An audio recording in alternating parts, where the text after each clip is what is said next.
Welcome to McPlum, simple solutions served daily. In this video, I will explain how to make homemade BCAA. First, gather your essential amino acids, leucine, isoleucine, and valine.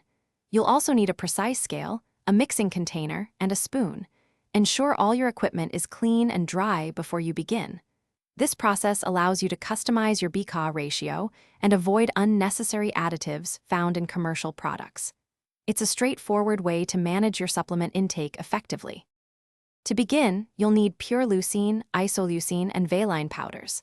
The most popular ratio for BCAA is 2 to 1 to 1, meaning 2 parts leucine for every 1 part isoleucine and 1 part valine.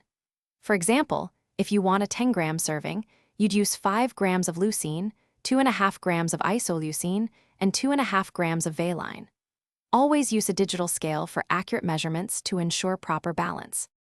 Once you have your precise measurements, carefully add the leucine, isoleucine, and valine powders into your mixing container. Use a spoon or whisk to thoroughly combine them. Stir for at least 2 to 3 minutes, ensuring there are no clumps and the mixture is uniform.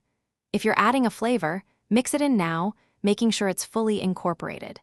This step is crucial for consistent potency in every serving.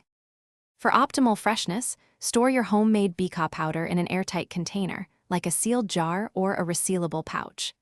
Keep it in a cool, dry place, away from any moisture or direct sunlight, to prevent degradation.